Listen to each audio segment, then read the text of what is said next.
We're both going live now, and the Zoom meeting is again recording. Thank you. So we're going to resume the meeting. We're looking at item 8.3 found on page 240 of the digital report.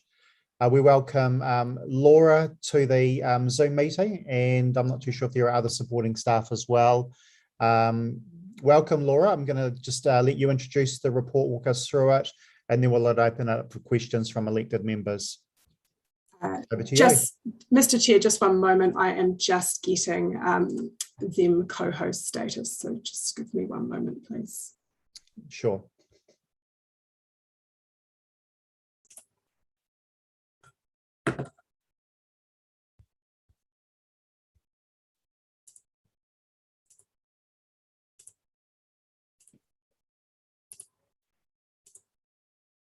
Back to you. Excellent. I see that Mark's joined us as well, so welcome, Mark. So over to staff now to walk us through. Thank you, Councillor Coote, and good morning to everybody. Today I am here to discuss the Kapiti Coast Workforce Plan, which is very exciting, a plan which managed to hit many lockdown hurdles in 2021, so it's fantastic to be able to come and speak to you about it today. The workforce plan was a key action item under the whānau growing skills and capability po of the Kapiti Coast Economic Development Strategy. Today we have Patrick McVeigh, who is from Martin Jenkins. He joined me in some of our briefings. And Mark Ward, the Economic Development Team, Darren Grant, on here also, and Neil McKay, who is the chair of the Economic Development Taitanga Board. I understand that Neil wanted to do a bit of an introduction from the Taitanga Board point of view, and then we'll hand it back to me to go through the report with you.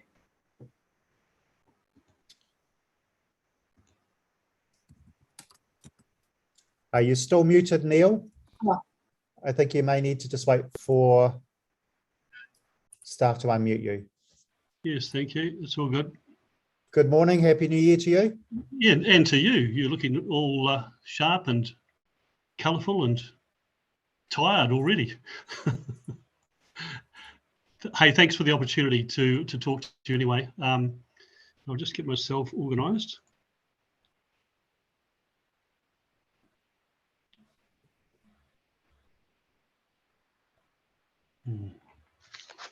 Sorry, I'll just So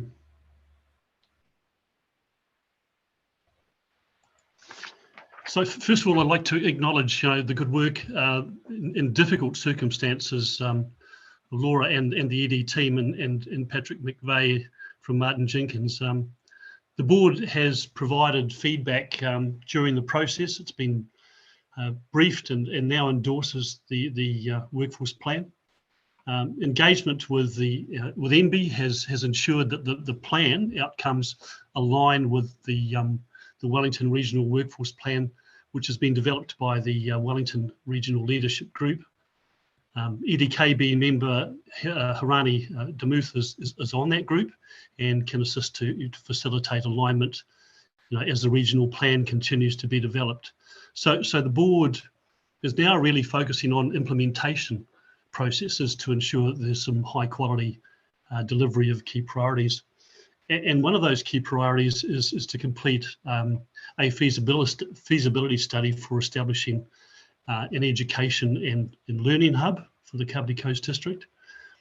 We're leaking so much talent and gifting them to other regions, basically because we have limited education and training choices in our district. So an RFP has been developed and will go out to market this week. And the EDKB has ensured that the scope is broad enough to include a range of business models that will also take account of the current providers in that space as well. So a steering group is being chaired by Russell Spratt, has currently been assembled to select a preferred contractor to complete the project by the end of June. So we will share the recommendations of the study with this committee and the pathway for implementing the hub targeting our next briefing in July. So Wellington New Zealand are supporters and funders of this project and taking a keen interest in development of the hub. So once the council has signed off on the workforce plan, projects and actions will need to be developed, prioritising and a sort of implementation plan formulated, including a setup of a governance group. So that's it from me, short and sharp. A good piece of work, an important piece of work that should be supported by council. Thank you for that, Neil. Laura, just back to you, and I appreciate that there are other staff with Mark and Darren and so forth included who may want to chip in. So if you can just lead the way. Thank you. I'll continue to go through the workforce plan, and then we'll open up to questions, and Mark and Darren may be able to assist in the questions. We also have Patrick McVeigh online with us. So Patrick is from Martin Jenkins. He was contracted to assist with the development of the plan. He's been involved in workforce plan development across the Wellington region, including the Porirua one, which was completed recently. So the development of the plan, as I mentioned before, came through as a key action from the economic development strategy. It is also a key action in the Kapiti recovery plan, which was recently completed. During the development of the plan, we had quite a lot of engagement and contact with partners and stakeholders. So they were invited to participate in the development of the workforce plan. So this included iwi partners, education and training providers, national and regional agencies, organisations and advisory groups working with young people, people with disabilities and older people, business support organisations such as Work Ready Kapiti and the Chamber, and also we engage with local businesses. So council has previously received briefings on the workforce plan in June, September and November. At our last briefing, we ran through a draft version of this plan and then reached out to stakeholders any further feedback. I had a few minor tweaks, but in general, there was really good support feedback for the plan and key actions that have come out of that. So I'm happy to take any questions on the plan and over to you. Very good, thank you. And so elected members, if you just want to pop your hand up if you've got any questions, and then obviously there's others of the team on board to assist with questions. And also welcome Patrick from Martin Jenkins. Sorry to not acknowledge you earlier. Councillor Elliott, you're first up, and then Councillor Halliday. Thank you very much. Good to see you all back, and Happy New Year to you, Neil. A quick question. Look, something that's come up over Christmas and school going back. Number of students in year 13 have, or 12, 13 have applied for WellTech trades training in Kapiti district as provided. I know that you'll be interested in this as part of the Kotehanga board, but there are 150 places available on that course currently for Kapiti students, and I've heard that hundreds of students applied and were not able to be accepted. So I really wanted to start the discussion with you and the board, and of course Councillor Buswell, a wider discussion with you to say that it would be really great if some time and effort could be put into this lack of spaces, whether or not they need to be resourced further, and whether or not you guys could actually shore up those numbers yourselves with the principles of how many students applied but did not get a place for 2022. Okay, so that's kind of my roundabout question, but a really good opportunity to bring this to your attention. Mm-hmm. This is part, a large part of our problem is that we just don't have the capacity at this point in time, and we've got to create that, and something that's so that we can do quick fixes, but we've got to do something that's a lot more than that. We've got to build something that's sustainable, and that not only services our community but probably attracts others to our community as well. So that's the longer game. The feasibility study will give us a really good feel for that. We did see, I did see some numbers of just how many apprentices were having to go outside the district, and it was mind-boggling. There was 6,000 students that went off from colleges and out of here over 5 years, and most of them never to be seen again. So we've got to be able to retain that talent and build those things. And certainly in the short term, I'll certainly see what I can do. But we do have to build something for the future as well. Thank you very much. We're right behind you there. Thanks, Jackie. I'm going to move to Councillor Halliday, and I know it's easy to do, Councillor Pravanov, but your voting button is just still up. So if you can remove that, that'd be great. Over to you, Martin. Yeah, I am. Neil, I hope you had a great Christmas. Yes, thank you. To save you. How did you know I was up so late last night reading all this stuff? I'm sure I wasn't the only one. Look, just a couple of quick touch bases, and I think I did this actually at the last presentation as well. First question was, EDKB is looking at leading the implementation of this. Is it resourced enough to do so? Yeah, so certainly the Wellington New Zealand, they're on board. They're funding the feasibility.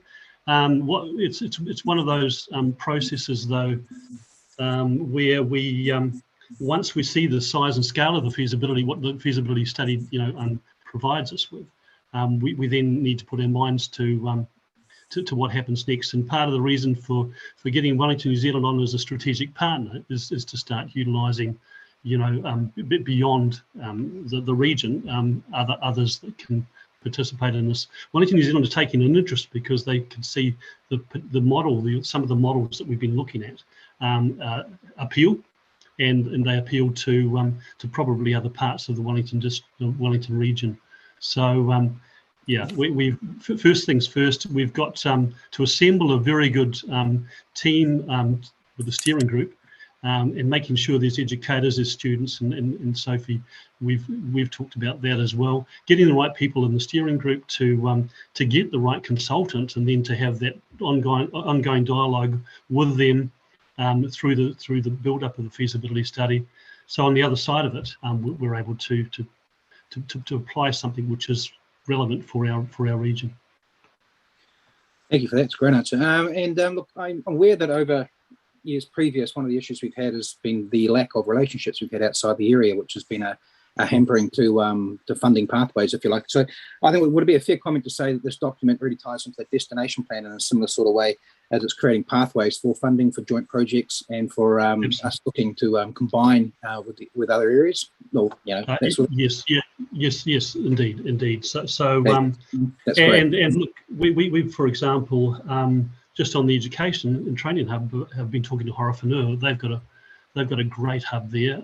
It's got 5 or 6 institutions and 800 students in Levin, and they've just basically nestled into the Levin hospital site and have the Ko Te Hanga board has met with them and understood that. And you can't just implant things, but certainly collaboration with others and key stakeholders is pretty important. Cool. Next question was around the education and training hub, and Councillor Elliott actually sort of even did a prelude into that with regards to apprenticeships. I'm just curious, with regards to what we're looking at, the whole apprenticeship systems, is that going to be integrated into that hub as well? I know there's a lot. Absolutely. And look, the hub is not just one particular place. I mean, there are some providers and some good providers in the district, and we need to build around what's already there, and then decide on how it becomes cohesive, and an area where we can get various students, under the same virtual roof. And the interesting thing with providers nowadays is that that the likes of Victoria University and others will transfer and teaching and teachers and resources, out remotely to other districts. So look, there's all sorts of new things that we can get our sort of feelers into and we can grow into. So it's quite exciting, really. Yeah, no, it's great. Fantastic stuff. One other thing, I appreciate this is a specific document sort of addressing specific things, but we've got a very colourful creative industry and a lot of home-based businesses as well. Where do you see this sort of fitting into that equation as such, or is that a different piece of work? No, it's very much part. It's very much part of who we are, and it needs to be built into this process. Yeah, no, I didn't really see much mention in the report about either one of those industries. I think when you start to see the implementation and the engagements, you'll find that it comes to life. Okay, lovely. Thank you. Thank you, Martin. I don't see any further questions from elected members. I would, Councillor Provanov just popped her hand up. I would potentially look to Councillor Buswell to move the recommendations and also have a right of introduction, given it's in her area. So, Councillor Provanov, a question from you. Thank you, Neil, very much for presenting this. So I just want to sort of maybe look at, read the report and the attachment. So, you know, the report acknowledges that the people who are employed in Kapiti tend to have lower skilled jobs, which mean lower incomes. And one of the tables talks about, I think it uses the word priority, in terms of moving forward, uses the word priority job types. And I'm just wondering whether or not it's actually still focusing on those, or whether there is a plan to develop some hubs that, or initiatives that have far better pay remuneration, and to be also able to retain those young people who are actually potentially training in this district to stay here, because if there's no natural path for them to go on, they would have been retained in the short term, but they will then move somewhere else. Yeah, look, and so that points really to the education, to the economic development strategies really, and sectors, and the attraction of different businesses into our region. We won't attract and retain businesses if we don't have an education and training hub. So we've got to service, you know, who's here and attract others with programs that will suit them and lift you know the pay scales and lift the different types of businesses that we can attract here. So is there some work on attracting new more well-paid technical industries or businesses?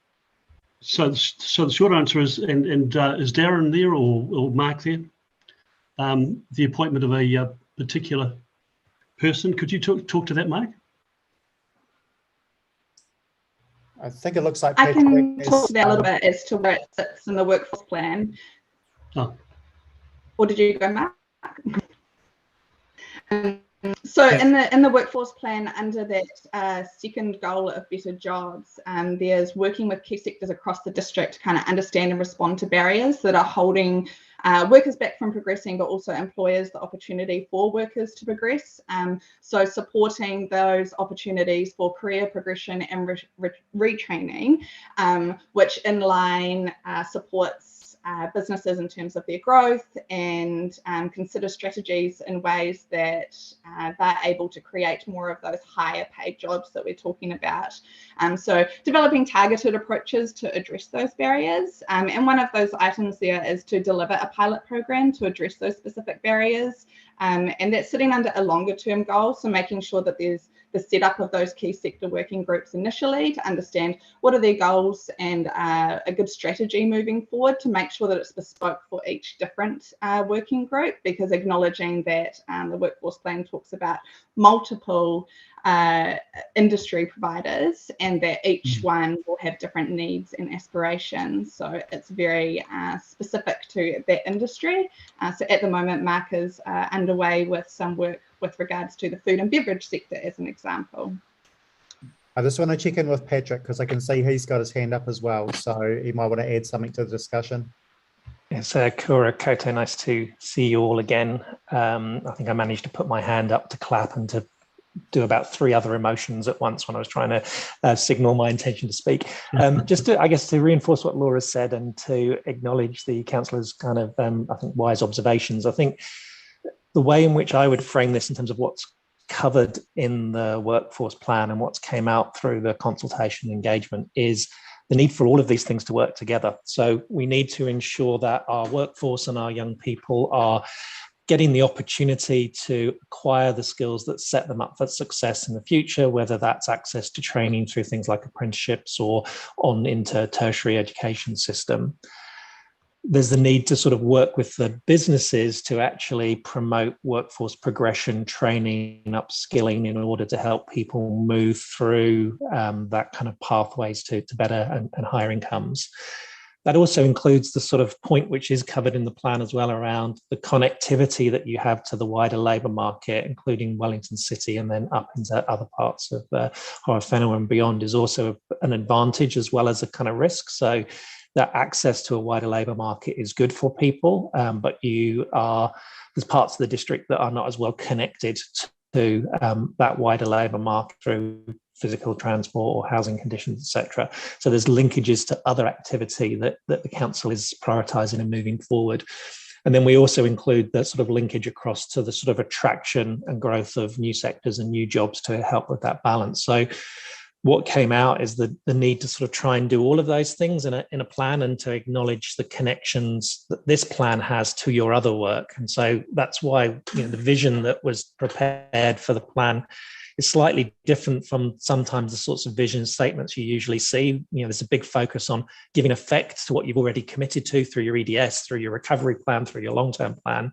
And then that critical point, which also came up in the conversations, of the fact that we've got a really rapidly changing skills system when we think about the review of vocational education, the workforce development councils, the regional workforce plan. And so this plan is also positioning you and the team to engage both data and insight and kind of the perspective of business and communities with those processes. So as you know, I've already heard, it's been a couple of months since I've been involved, since the additional consultation's gone on, but it sounds as though rapid progress is being made in terms of engaging with all of those sort of parts of the system that are moving.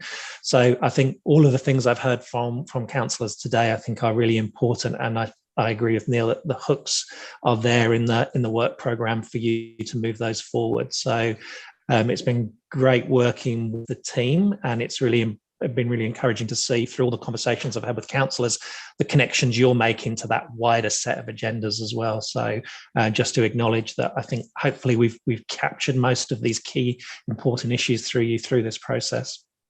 Thanks, Patrick. Councillor Pravana, does that answer all your questions? Yes, thank you, James, and for those who've responded. Thank you, Jocelyn. I've got Councillor Halliday again. I had Councillor Buswell's hand up earlier. Did you want to? Thank you, Andrew. I'll come to you when we look to move the motion. Councillor Halliday.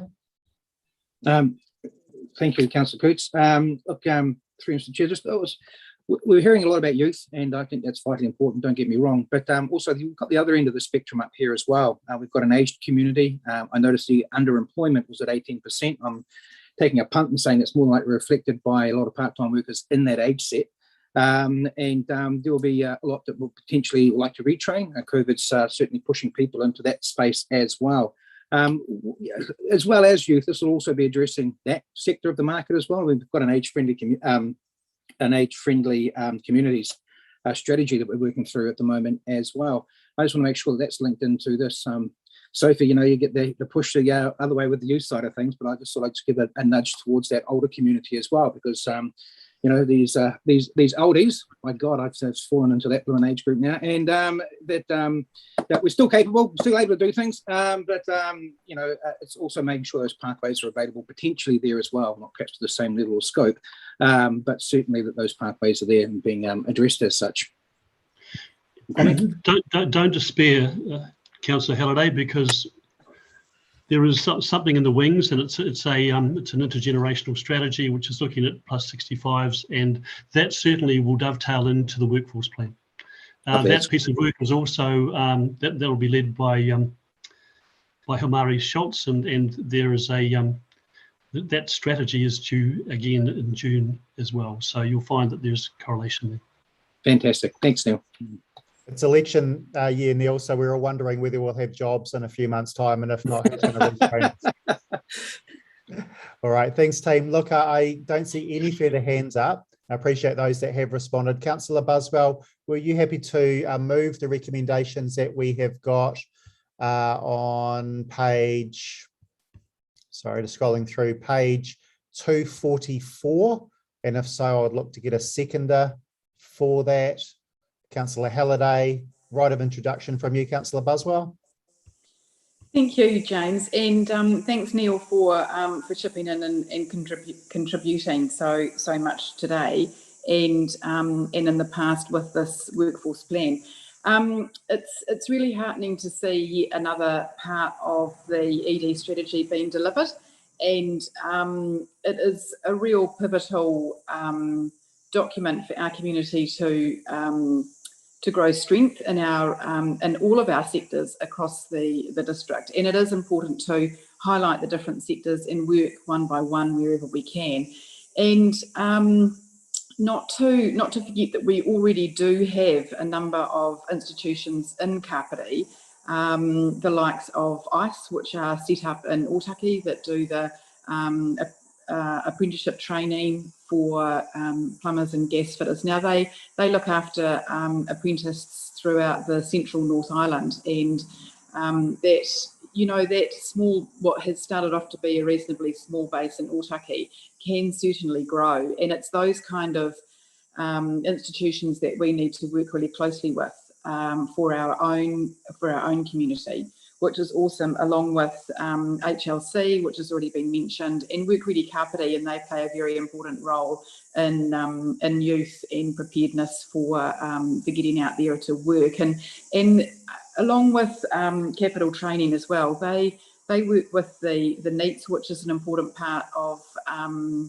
our demographic. I guess they tend to drop through the cracks, so we need to be looking at that, and I think that this workforce plan certainly covers all those generations, which is really exciting, and I'm really heartened that we have got some really great people in our Kotahitanga board to move this project forward, and certainly there are some amazing opportunities. We're looking for a building at the moment, actually, to set up the education hub. So if anybody knows anything, anyone that has some space in a well-connected area, that would be awesome. So yeah, I'm really happy to pass this recommendation today. So thank you, team, for all your work. Yet again, very, very busy ED team backing all of this. So, and also thank you, Patrick, for your contribution. Thanks, Ange. You're going to move to Councillor Holborough and then Hanford. And if you've got a question, please remember to pop your hand up.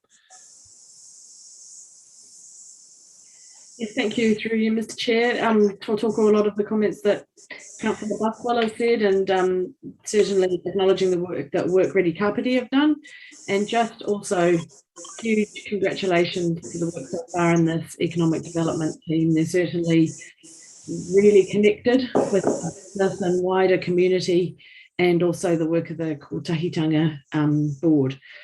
I just wanted to reiterate the comment by Councillor Halliday about the creative sector.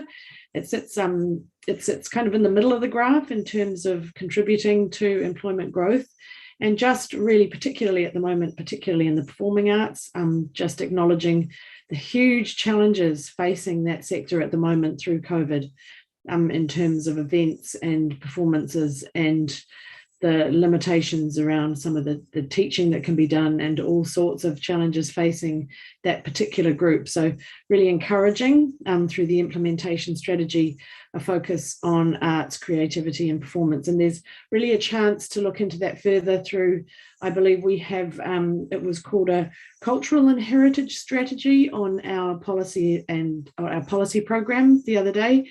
And I believe that's going to cover our art strategy part of things too, if I'm not mistaken. So a real opportunity to integrate that strategy with this work as well. And also through the briefings that we received around this, I mentioned that crucial stage where some of our small businesses that Councillor Halliday mentioned, when they're going from being sole traders, making that transition to being employers, that we, through the implementation of this, provide really strong support. And I had an assurance from the economic development team that was in fact a focus as well. So congratulations on this piece of work, huge opportunities, and yeah, thank you very much. Thank you, Janet. Councillor Hanford. Yeah, kia ora. I'd just like to tautoko Councillor Holbrook's and Councillor Buswell's comments as well, and just to kind of add in an additional plug for continued engagement with young people. It was great for me to be able to have a conversation with both Mark and Neil through the process of this being developed, and obviously my experience as a young person in Kapiti is only the experience of me and of maybe some of my peers, and obviously there's a far wider population of young people with very different kind of circumstances and lived experiences and skill sets. And so I would just say that it's really important as we're kind of continuing to, well, hopefully adopting this plan and then implementing it, that we keep up the conversations to figure out kind of where the need is, also where the kind of aspirations are of our young people. What do young people want to be doing? What is the future of work? All of those questions, I think they'll be kind of ever evolving. So I just want to make sure that, although there was consultation feeding into the development of this through conversations with various groups and young people kind of being a sector of that, obviously, I believe a pretty important one, that those conversations still need to continue through the implementation phases as well, because yes, we want to be creating, pathways and accessibility and choice for our young people and our learners, but those choices have to be in line with kind of what young people are wanting, while obviously still ensuring there's a broad a breadth of those too. One other quick plug as well for Businesses for Climate Action, and a shout out to Ava from the Economic Development team, who I know has been doing some great work in this space. I think there's real potential with the opening of sustainable foods and other kind of small businesses operating more sustainably, and hopefully some more bigger businesses through this Businesses for Climate Action kaupapa to then start to kind of create a bit of a hub in whatever way that looks like around sustainability and business for good, and business that is intergenerationally sustainable for the next generation. So that's me. Thank you, Sophie. Don't see any further hands up, so we'll come to Councillor Buswell in a sec for a right of reply unless she waives that. Neil, to you and the Kotahitanga board, again, if you could please pass on our thanks from the council in terms of the sterling work that the board is doing, supported by the ED team, Mark, you and the rest of your team in the background there. From my perspective, certainly seeing the mahi that we've done in the previous years around the economic development strategy, the destination management plan, now the workforce plan, really starting to get legs and get some traction and start moving. So it's a little bit slow and a bit of work at the front end, but now we're really starting to see some of those synergies across all three of those and get some traction. So thanks to all of you. I mean, a little bit at a risk of us all just patting ourselves on the back, but I think there is some real achievements there, some work that's been done, some work that's underway, and some exciting stuff in the future. So I'm happy to support this, and also just acknowledge my colleague, Councillor Buswell, for the work that you've done in the last couple of years around all those different bits and pieces through your portfolio as well. So the recommendations 35 and 36, moved by Councillor Buswell, seconded by Councillor Halliday. I'm going to put that to the vote. All those in favour say aye. The reaction tabs. So it's the green tick team, and any against, and then I'll just wait for DEM services to count them. We have 10 green ticks. Excellent, well done. Shows the support there for the Sorry, work. Mr. Chair. Perhaps people have taken their ticks down early, but I'm back to 8 plus a hand. So perhaps if people could just leave them up for me to confirm. 10 ticks. Councillor Halliday's just getting a little bit flustered over his future employment prospects. So and Councillor Buswell, are you a tick as well? You'll be okay, Martin. Oh, great, thank you. We've got 10 ticks. Sorry. Excellent. So if you can just lower your hands now, so your ticks, people, that'd be great. And to Patrick and the other staff from council, thanks for your assistance with this. We'll now move on to the next item on the agenda. Thanks very much. So we're item 8.4. Everybody doing really well. Thank you so much. Working with us here. We're on to page 329. And we've got Jane, who has been very quiet in the background, is going to walk us through item 8.4. I think I could probably step in and help Jane out there, Mr. Chair, in terms of the paper. Excellent. Okay, over to you, Sean. I mean, there's only one contract that's highlighted there, and that's the contract with Crow Construction for the Mahara Gallery. So, yeah, nothing further to add to the paper other than to acknowledge that work's progressing well on site up there in Mahara Place.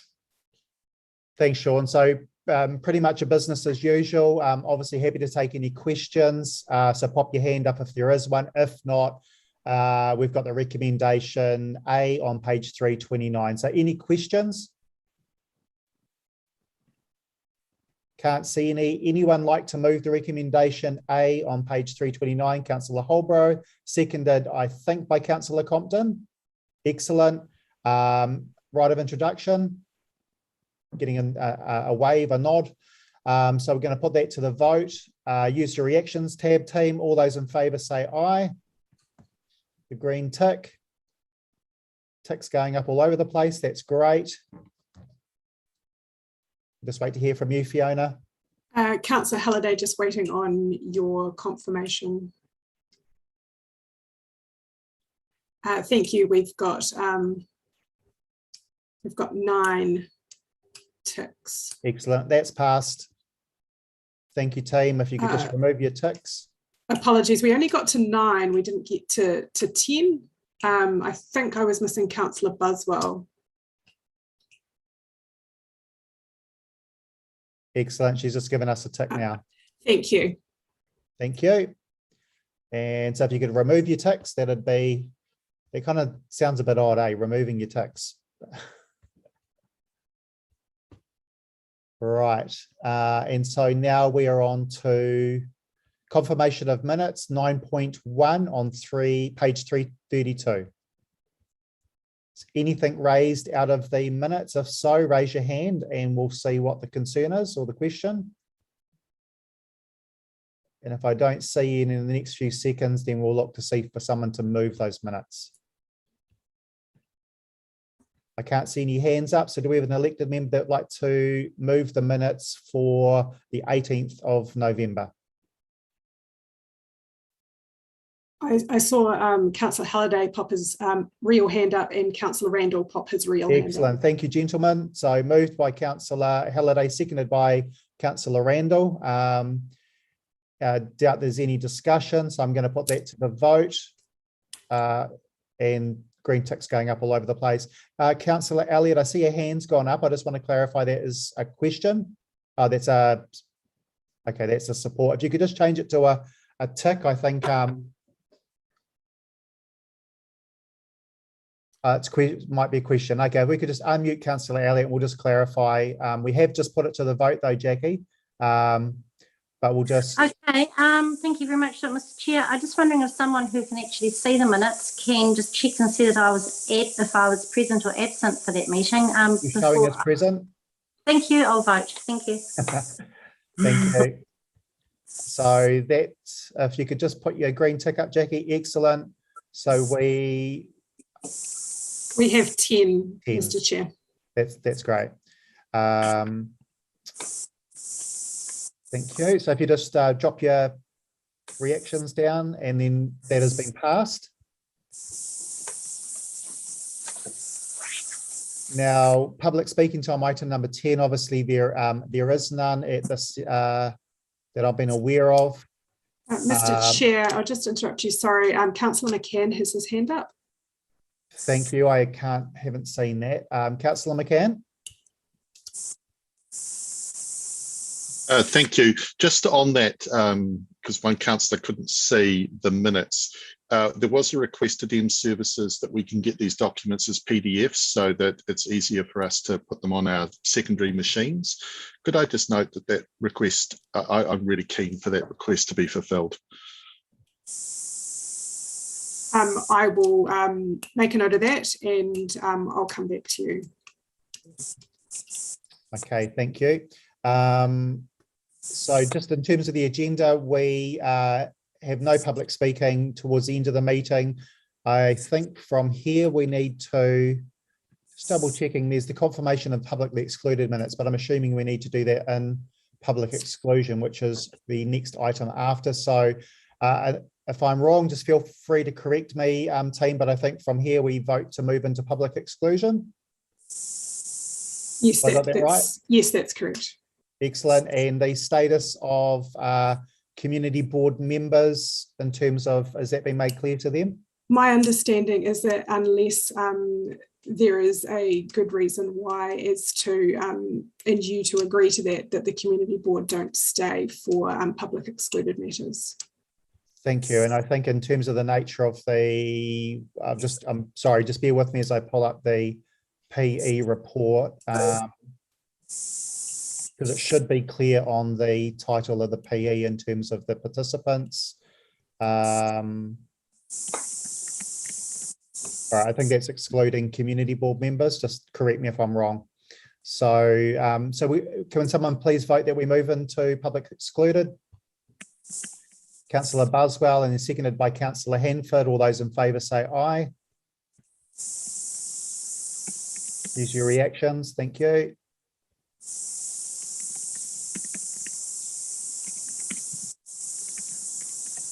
Just waiting for Team Services to record that. We're at 8 at the moment. I don't have a vote from Councillor Elliott or Councillor Buswell.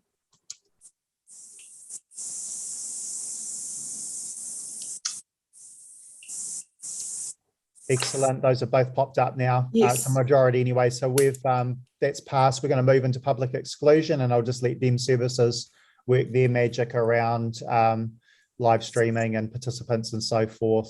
If you can just thank you. Just bear with me. Take a short. Team will take a short 5-minute break and then just move into PE. Do you need a couple of minutes? Fiona? Just a minute or two would be good, just to confirm that we've got everything turned off.